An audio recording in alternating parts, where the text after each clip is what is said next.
नमस्कार दोस्तों। इब्ने बतूती दिव्य प्रकाश दुबे जी की वह रचना जिसमें तमाम भाव हैं, रिश्तों को लेकर एक नया नजरिया है। हालांकि यह संभवतः भारतीय सामाजिक ताने बाने से थोड़ा इतर जरूर है, लेकिन भावनाओं से परिपूर्ण है। उनकी किताब इब्ने बतूती जब मेरे हाथ में आई थी तो इसका नाम पढ़ के मैं कहानी का कोई अंदाजा नहीं लगा पाई।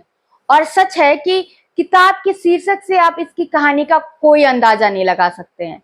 दरअसल इब्ने बतूती का कहीं कोई स्वतंत्र अर्थ नहीं है। यह वह शब्द है जिसे आप अपनी सुविधा अनुसार कहीं भी कभी भी बस यूं ही इस्तेमाल कर सकते हैं। यह आपके मनोभावों के मुताबिक अर्थ ग्रहण कर लेता है।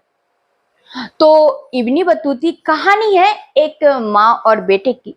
शालू अवस्थी और उनके पुत्र राघव के जीवन पर केंद्रित यह कहानी बहुत कुछ कहने की कोशिश करती है, जिसे आज तक न शब्दों पे बांधा गया है और संभवतः इससे पहले कभी किसी कहानी में ढाला भी नहीं गया है। यह किताब पढ़ते हुए आपके भाव समय समय पे बदलेंगे। कभी आपको लगेगा कि इस कहानी के माध्यम से लेखक ने जो कुछ भी कहने की कोशिश की है क्या वह तार्किक भी है, लेकिन तमाम तर्कों से इतर जब आप सोचेंगे तो यह एक भारतीय सामाजिक ढांचे के अंतर्गत आपको एक बड़े विमर्श के मुद्दे के रूप में भी दिखाई देगी।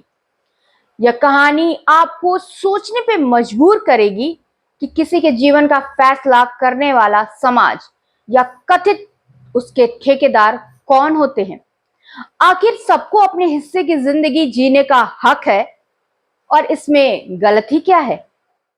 दरअसल इस पुस्तक में एक माँ के प्रति बेटे की उन चिंताओं को रेखांकित किया गया है जो अपनी माँ को अकेले घुट घुट के जीते हुए नहीं देखना चाहता।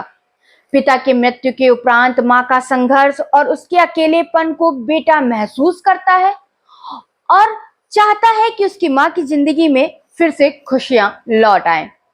हैरान हो गए ना आप? दरअसल इब्ने बतूती में लेखक बेटे की माँ के प्रति चिंताओं और माँ के जीवन में जीवन साथी लाने की कोशिश को बयां करती है। हालांकि पूरी किताब में मुझे बेटे के भीतर वह अंतर्द्वंद कहीं नजर नहीं आया जो उसके भीतर सामाजिक ताने बाने के इतर इस निर्णय को लेकर चल रहा हो। यह एक विद्रोही विचार भी है। आखिर भारतीय सामाजिक ताने बाने में माँ जो एक पवित्र स्थान रखती है, उसके लिए दोबारा घर बसाने जैसी सोच शायद प्रैक्टिकल नहीं है। लेकिन कहीं ना कहीं यह पुस्तक उस विश्वास को बल देती है जिसमें कभी शायद कुछ सालों बाद हमारा समाज प्रगतिशीलता का अभ्यस्त होना शुरू हो और ऐसे विचारों और संभावनाओं को जगह मिले। तब जाके कहीं यह कहानी पन्नों से निकलकर वास्तविकता के धरातल पर आकार ले।